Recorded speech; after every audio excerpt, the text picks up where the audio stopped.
Welcome, Tron Podcast guest. I got to be honest with you. This is one of the most exciting episodes that I have an honor to have a guest on here who's right up my alley. I'm not going to act like I eat well, but I try to work out and somewhat, try to stay somewhat nutritionist, but I'm going to get humbled really quick.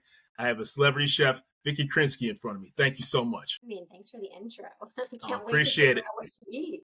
Well, first of all, it's all about you. I can't lie to you because you're the expert on all this. So before we dive into all of my bad habits, right, I got to ask you, how did you become a celebrity chef? I looked you up. Obviously, you're from Johannesburg, South Africa, to Canada, to California. So please let me know all about you. Yeah. The nutshell is it was never a dream job, but life has a way of taking you places. And my dream was to be a pro soccer player. That's sports and fitness, and becoming a pro athlete was everything to me as a child. And, when we immigrated from South Africa to Canada, that was a rough go in the beginning. And Sure. I think as a child, the instability, mostly financial, played a really deep role in the way that I saw my life and what I could do to help my family. And through, as everybody has their own story, like I was at school, I was playing competitive soccer. I ended up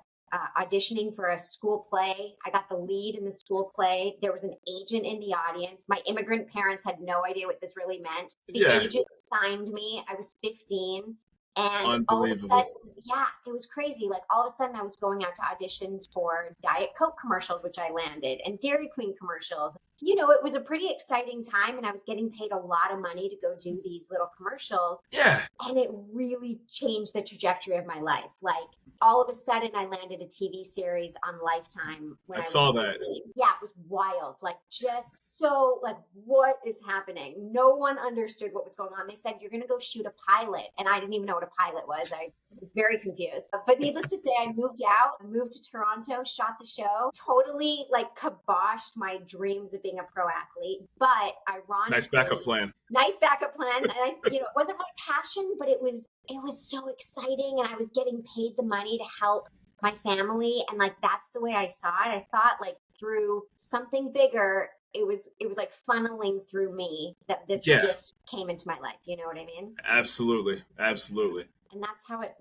started. So how did you, first of all, I'll tell you my tip. I had the regular 15-year-old experience. Like you're worried about, I'm just gonna keep it real. Like now I'm not bashing my parents on any level, right? But like that wasn't even on my radar. You're like trying to go from 10th to 11th or 11th, to, whatever grades you're in, right? So it's like, okay, you're excited to get a license. So like I'm already like here, and you're like, yeah, I was doing this at that age before I had a license. Yeah, but remember, I had instability that like catapulted me into another plane of existence. I was young, but I was like, wait a second, I have to start dreaming I didn't know the word at the time, but I'll say it. It's like I was manifesting something bigger to help my family.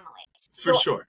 I really do believe that. Like this was not a young girl that was like, I want to be a movie star. It was like, we got to get some money. My dad's freaking out. Like my brothers, So it threw me into the Hollywood world. But the irony of it all was that I came from a sports world. So my look, my athleticism was muscular, and I was fit, and everything I did in my life was all about how can I be the strongest soccer player, not how can I be the skinniest actress. And those two things collided. And it was really tough because I was really young and I was going through puberty, and I was changing, and I had all this pressure to lose weight and lower my voice and change my teeth. And like, it was like a whirlwind of you're great, you're talented, but your look isn't working. Like we need you to get thinner. That's crazy. And I saw that on your, when you reached out, and I was like, what are you talking about, man? Like, but unfortunately they have specs, I'm sure, that they have to meet for whatever respective things. And I'm sure like as time has progressed, it's more acceptable now to probably have a certain look and shape where they don't have that pressure, or at least what I've seen, or read. But at the time they had exactly this particular body type that they had. People had to fit in that quadrant for at that age, at that height, at that hair color. 100%. That's an eye-opener as a 15, 16-year-old, right? You're like, but you mean something's wrong with me. Yeah. Absolutely. I remember getting called into the producer's office, and he had just come from 90210, back at the first 90210. And he wasn't the greatest man, but he did say to me, he's like, if you lost about 10 pounds and maybe looked into some veneers, like you would work a lot. And I was like, wait, what? Like it was really, yeah, but I took it and I thought, well, this isn't really for me. Like, I don't know how to morph myself. Plus, it didn't feel like I was in control, and there must have been something going on with my psychology back then. right. So I came to LA to do a movie, a Disney movie, which was about an athlete. It was a gymnastics movie. And I was Oh, thrown into the Hollywood world. But after about a year of that, I ended up taking a break. I went mhm, backpacking through Europe and I was studying nice. sports nutrition because I went back to the thing that I loved. Yeah. And I met a chef, and I met a chef in Paris. And like, that's the end of it. It kind of just, it redirected my whole life. I came back to LA, basically started a private chef company working Hmm. with actors and celebrities that needed to be very mindful of their body image. So what I had was no culinary experience, but I had an understanding of their relationship with food. And that's Yeah. how I built my company. Well, first of all, kudos to you for being able to just, kind of stop everything, take a perspective and say, I kind of quote unquote need to find myself. And I don't say that disrespectfully, but you're just like, I'm going to take a mental break. And then you ultimately led into your very lucrative and very successful career into being a chef.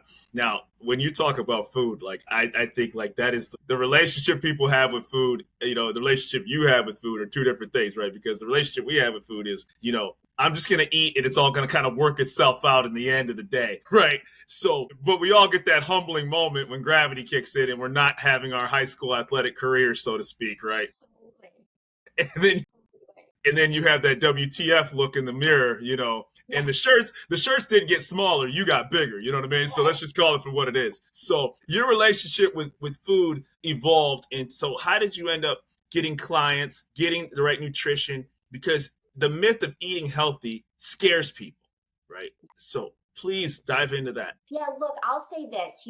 We're in a sort of a tumble dryer of trends. And I live in LA, so I live in the mecca of eating disorders. But when I first started, to me, and it was pretty innocent, I was like, how do you perform your best? That's what I was studying. That was my passion. Like, Right, how do we perform, even if you're not a pro athlete? That was something that was important to me. How do you feel good? So right. when I got into the world of celebrity, I mean, I basically lied in several interviews and said I knew what I was doing. I knew how to cook. I really did not know how to cook, but I studied a lot and I would go to like the Salvation Army and the Mhm. out of closets here in LA, and I would buy all kinds of cookbooks, like all ethnic cookbooks, like Right. how to chop cookbooks, all the cookbooks, and I would read them from front to back. And what I Mhm. learned early on was I needed a signature, like Chef VK way of nutrition. I needed to create that. So what I created was something called BLSSD, which is Okay. not blessed, even though Okay.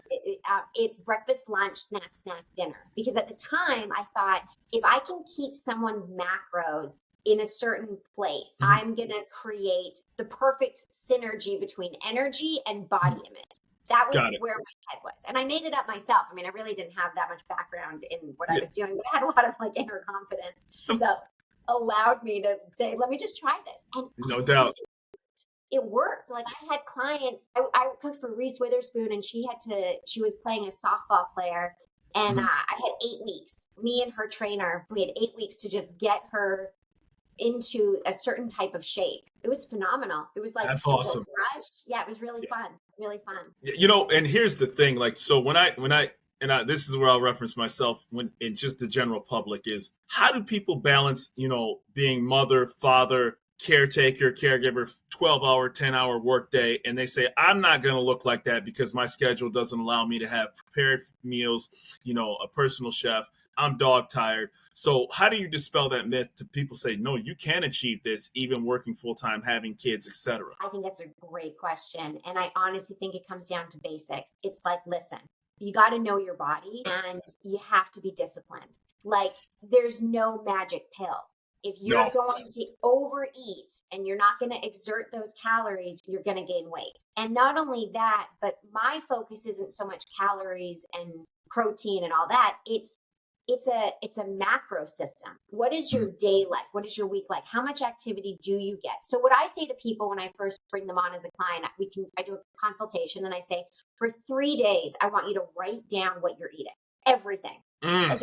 There's no judgment. There's nothing. Just let's journal and see your habits. Let's Hmm. understand when you wake up, when you go to sleep, and let's try to get a bigger picture of like the way your rhythm is with food. Because I Right. think a lot of people are mindless. I think we work, No question. we parent, we do all the things, and we're just exhausted, and then we just keep eating.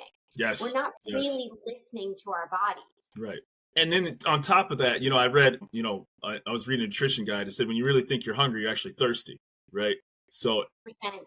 you I know, say that to everybody. Drink a glass of water before you do anything. yeah.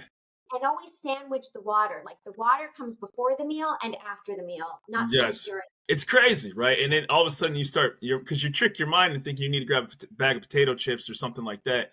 And so I'll speak from experience, right? So I do martial arts, right? So, I have a black belt in Korean Tong Sudo. I have a brown belt in Taekwondo, which is also Korean.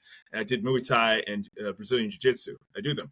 And so here I was thinking I was in shape, right? And so I'm doing Brazilian Jiu Jitsu. And one of the guys, his wife's videotapes me and him rolling, and we have our rash guards on and everything like that. And he sends me the video. And I just see the stomach juggling across. And I'm like, I have like this look of horror in my house. I'm like, this is horrific. Like, I almost wanted to cry because here I was doing martial arts. I was doing two styles at the time. I was doing Muay Thai and that. I'm like, dude, who is that? God, this is awful. Right? That's Like, really wild. right. So I was lying to myself, thinking that I was in shape because I was active. Right. Right. So I had to realize that my eating habits, had led me to look at an image that I was not proud of. Right. Right. And so then when you start scaling back the food, I got to be honest with you, and I want to overtalk you. The first 2 weeks are brutal when you actually start realizing how you're supposed to eat. Can you talk Yeah. about that? Yeah, well, it's interesting. I mean, I definitely would love to dive into how you start, what that first day of those 2 weeks looked like for you. Because Oh, because the truth is, like, if you do small changes every day, then you can mitigate those 2 weeks being a nightmare. I mean, it's still hard because oh, you're for sure. making changes and you're reducing calories and you're also not going to eat the sugar. And I think we're all addicted to Right, it. So right. when you remove something, yeah, you have to. That's when I say discipline comes in because you have to want to do it. It Yep, cannot be like a forced habit. You have to say, I got to make change and I want to make change. And then right. those changes happen. And that's when you rewire those habits. Yes. So I would ask you, what was the hardest part of those 2 weeks? Honestly, when I got a food tracker and it was actually measuring everything that I was eating, which you talked about earlier. And then the second thing about it was waking up and actually having a discernible plan about what I was going to eat before I did. Because sometimes you can autopilot it, wake up, get the bowl of cereal. It's really not 1 cup at all. Like what people think is 1 cup of something is a total, not even close, right? It's Not like even, four for sure. oh my God. Oh my God. Or like, like a serving of chips is 12 chips, right? You know what I'm saying? And like tell somebody to eat 12 chips. Like, Right, like, right. I used to actually do that with a client. I used to say you can have 10 almonds. That's all you can have. You can have 10 almonds. But yes. he had me there and I would give him 10 almonds and that's all Oh, he here's a big trick, and I think your viewers, your listeners will love this, is like you gotta clean out the pantry. First, mm-hmm. you gotta Yep. throw that stuff away. And I Yep. hate throwing food out. I hate throwing food out, but you cannot have that in your kitchen. It starts with Gotta what go. you have access to. Gotta go. It's Gotta too go. tempting. Yeah. One of my biggest, obviously I'm nowhere close to this guy's physique. It's LL Cool J. I got his book. He wrote 2 books, right? So Yeah. the first thing he said in that book was clean out your pantry. And you're like, because it wasn't not workout, not, because I think the myth is that somehow somebody magically got to that point. And it's like, nah, man, there's a lot of pain and tears involved. That's a lot of stuff. Yeah. So what was crazy was, when I started actually, having avocados, when I would have like, almond milk and oat milk, and I would measure the milk, and I'm like, okay, this is a true 1 cup. Then it was like, okay, and I was starving, right? Like I'm like, and I was not like I wasn't gonna like pass out on the floor. I'm like, good grief, like, but my body was slowly going through that change of like, Yeah. okay, now you're processing foods differently, and it took an adjustment period. So it was humbling. It was really humbling. I think that's such a great way to share your experience with people. It's real. It's Oh yeah, not easy, but how did you feel when you started seeing the pounds come off? Like what beautiful. was the reward? beautiful. You know what I mean? And then like, I'm 42. And so when people come up to you and they tell you you look younger, Yeah. right? And you're like, I really didn't, but I'm like, and then actually what's weird, and again, this is about you, not me, is you'll be more disciplined even at the barbecue. You know what I'm saying? Like, even you'll have second thoughts, even like, okay, I'm at a fun event, but I bet I'm going to pay a price for this because I worked too hard and I'm far from like, the elite physique, right? But it certainly helps to have that kind of thought in your mind. Yes. And I will piggyback off of that and say that another little hack that I give some clients is, so that feeling when you're at the barbecue and you're looking at it and you're like, wow, I just did a week and that week was so hard. I don't want to regress. I tell clients that in your day, while you're sitting at your desk or what you're doing, before you go grab that bag of chips or whatever that thing is that might not be the best choice, do 10 push-ups. Do 10 push-ups and like rewire that little moment in your head where you're like, I just want something sweet. I want something bad. I want something. You rewiring that by getting down and doing some push-ups or sit-ups or whatever that is, or going for a walk and not eating. It's like a really fun little tool to do. But again, it all starts from you wanting to make the change. Unquestionably. And so, I got to ask you, so obviously, because again, nobody's going to come for me for physical fitness advice. I'm just a guy who's just trying to, look good in his advancing years. So let's talk about your energy bar real quick, because I was very fascinated by it. Yeah, I appreciate that. That was a product of,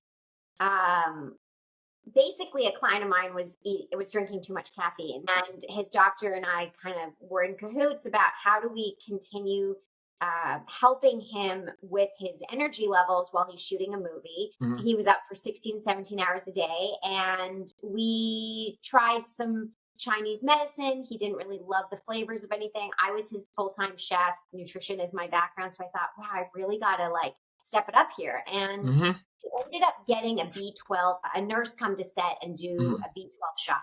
And I researched a little bit. I thought, why is there no snack on the market that is pure vitamins without the chemical stabilizers, without the artificial sweeteners, without the caffeine? And so I started developing this little vitamin B complex ball. And it was like, I had flaxseed oil and, thyme and olive oil and just really unique flavors. But I was trying to just incorporate all of these vitamins in something that he could enjoy eating. And that's where it started. I mean, I launched 2020 just before COVID. Oh my gosh.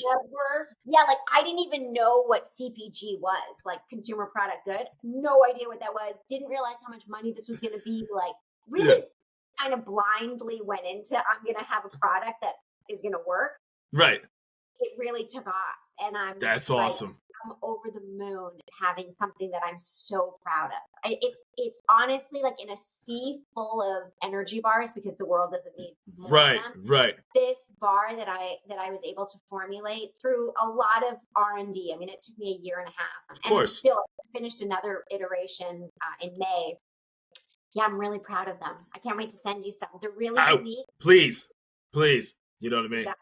Yeah. So, because that's the next question I was going to ask you, because people get flooded with fads and things on Instagram, TikTok, and I'm not bashing social media platforms, but I'm simply saying people have an abundance of information that has gone towards them. And so how do they discern, the average person who's, just before they go to work or just before they go work out, how do they know what the valid information is of what's good and what's bad?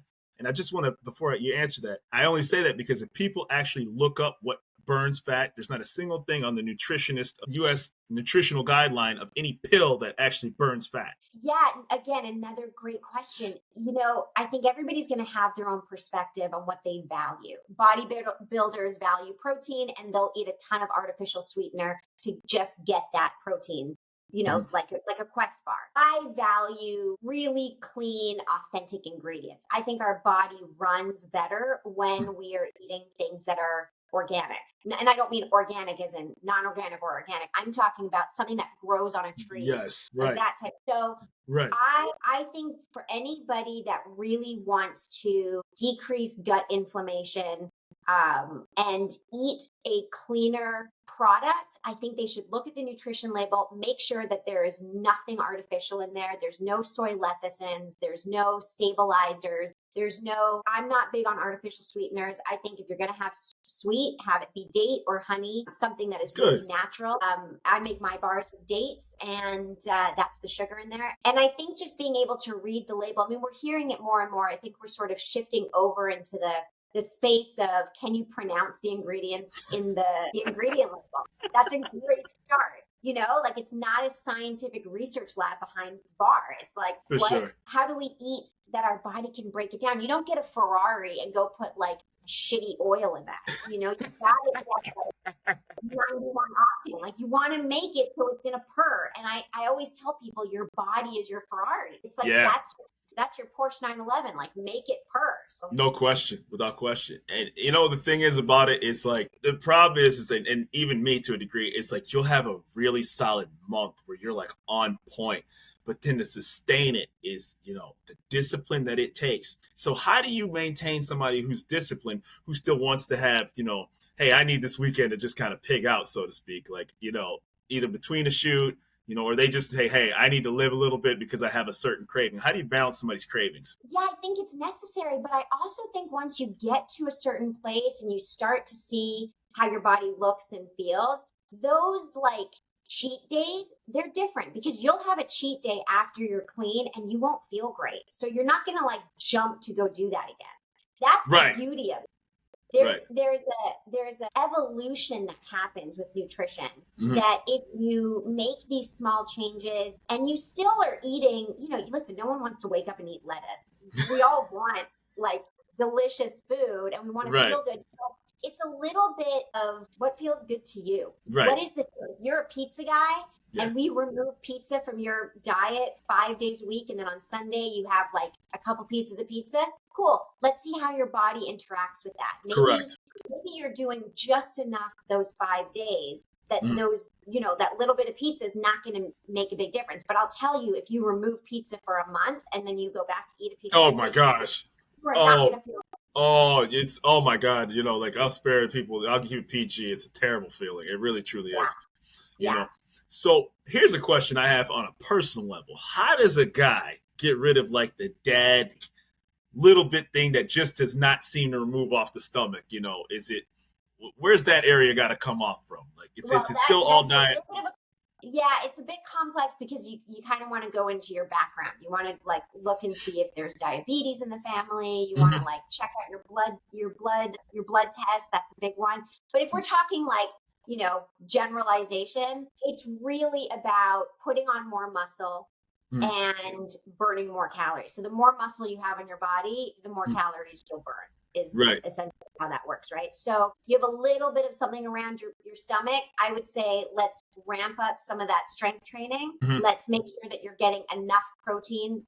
People say somewhere between 1.2 grams per pound of real clean protein, like a leucine protein and a whey protein. Making sure you're getting enough protein and you're lifting. You should end up shifting your fat. There's a lot of complexity in that, but that's the idea. So if I said to you, let's quickly run through like what you eat in a day, which I'm sure a lot of people would relate to. If you want to give me that, I can give you some ideas where there might be some holes or something that you can improve to see a difference around your stomach. And what's crazy is that, the amount that's come off, and so like you're like, the amount you still want to come off is when you start realizing how hard it actually gets. Because you're like, man, it's getting where it is, but it's like that last 10-15% of where you want to be. You're like, dude, but you have to get that mental block out of your head and say, no, that's where I want to be, and that's how I'm going to get it. And I would say like even incorporating 2 days a week of like sprinting, that'll help shift. I'm not sure what I do is called sprinting when I actually try to do it. And I'm talking sprinting like 30 seconds. I'm saying go pull out 30 seconds, like 1 minute break, 30 seconds. You do that 5 times twice a week. I mean, you're really just taking a 10-minute window. You want to warm up, make sure you're warm. Then you do your like intervals, and then you cool down and you make sure you have a lot of protein after that and some good carbs to replenish the glycogens. And you should you should see a shift. Okay. Consistency, baby. Consistency. I'll tell you one thing, you can't lie to a personal trainer / chef, right? So like, it's funny, you can lie to yourself, but ultimately you're the expert here. And that's why, I was so stoked to be able to pick your brain, because the relationship people have with food, I mean, it's a culture thing. It's a family thing. Sometimes it brings people from polar opposites together. It may be the only time you see people that, you normally wouldn't interact with. And so, but the relationship people have with food can also have very deadly consequences too, because it can become obsessive. It can become destructive. It can become an outlet for you not, whatever depression you're having in life. So there's multitudes of things, and it's so accessible, not to everybody, but we have a lot of grocery stores and junk available at our disposal. Yes. You nailed it. It's your relationship with food. I think everybody should just have a quiet moment with themselves in their day and say, okay, what are my goals? How do I feel? Where do I want to be? And then from there, it's clarity. And just like whether it's your relationship with food, or your relationship with your career, or your relationship with an intimate loved one, you have to have clarity on what you want. Because without the clarity, we're all just, like I was saying to you before we started recording, like we're wandering this earth not knowing what to do. So we need clarity. So the first thing first is like, what's your goal? Where do you want to be? And then from there, let's take note of what we're doing right now in our life to help make those changes to get to that goal. And it's as simple as that, but it takes a minute. It does. So just briefly, and I know your time is very, very valuable, and I'm appreciative of it. What's Recipe Rehab? I got a chance to see that about you. Yeah, Recipe Rehab was my cooking show. It was on CBS and Hulu, and yeah, it was a really cool show. We basically took traditional recipes like your mom's chicken pot pie, and we revamped it into a much healthier dish. And so the concept was like, how do you take something you love but clean it up a little bit? Okay. And I'm sure that that's a pretty humbling thing, because, I don't think the average person when they're a kid, and maybe mom didn't know, or maybe mom just, that's what she knew, you really can like strip it down bare of what can be healthier for you. How was the response to people when they were actually getting that recipe, that was kind of stripped down more into a healthier? If you said to me, what would be your dream? I would say that Recipe Rehab got back up on the air, because that was the most fulfilling job I really have ever had. Because now I work with celebrities, and it's very fulfilling, and I love it, and I'm grateful beyond. But they have a lot of access. And Recipe Rehab, we worked with families that didn't have access to a private chef and so forth. So it was the response to it was, you're not only giving the family like a new recipe and something delicious to eat, but you're actually working with the kids and the grandparents, and you had everybody involved in the kitchen, and the relationship with the food makes a big difference. Right. It really is. And it becomes a familial moment, right? And, like I said, it sounds corny, but it really is an actual together kind of moment, because when the standard meal gets cooked, you just watch TV, and then when it's done, it's done. But when everybody's kind of having to read the book and use the ingredients and kind of get together, spilling stuff, sometimes something tastes terrible, to see the look on somebody's face, right? You're like, well, yeah, it kind of tastes good, spit off to the side. Absolutely. No, it's powerful. But listen, like if you're at home and you have a partner, or you live with someone, a roommate, and you both are on this new path to like, hey, let's both try to lose 7 pounds in the next couple months, or, you've got that power is big. Like for sure it is. It's accountability. It is. It really is. And so, like I said, I could pick your brain for quite some time, because I think I can say that a lot of people relate, to when they had aspirations of a certain athletic career, and then it didn't pan itself out. Unlike a lot of those people, you took it to the next level, and you made sure that you helped others along the way. Nutrition is, the bane of a lot of people's existence. And so the lane that you've carved out and the people that you've helped and could continue to help, I'm honored that you found time out of your busy schedule to come on my little show. Oh man, it is such a pleasure. You are such a light in this world. I've known you for 38 minutes, and I dig you. I want to talk to you more, Appreciate it. Do this again. And Yes. For having me. I really appreciate it. And listen, to anybody that's out there, like, I just want to throw this out there today. Like, make today that little change. Drink an extra cup of water. Get down, do a little bit of push-ups, whatever that is. But make change and empower yourself to do it because it's your world. This is It your is. experience. It is. And, and the crazy part for me was like I said, when you get a camera that's not yours and you don't turn it the angle that's favorable to you, and it's the perspective and it shows what it really is, or you don't get that mirror that kind of you always gravitate to, it's a humbling experience when you're not lying to yourself. So, yeah. And sorry, just to jump on that too, yeah. is there's a reason you saw that. Something bigger Mm-hmm. wanted you to make those changes. Yep. And you've got a long life to live, and you're just more intentional now. And I think that's wonderful. And surround yourself with people that encourage that. And you can always reach out. Anybody for sure. You don't crash into things that you don't allow in your orbit, right? So that's my philosophy, plain and simple. So I just want to say thank you, Vikki Krinsky, for allowing your time to be on the Tron Podcast, and I wish you all the best in your future endeavors, and thank you so much for your time. Hey, thank you so much. I hope you have an amazing day today. You too. Thank you.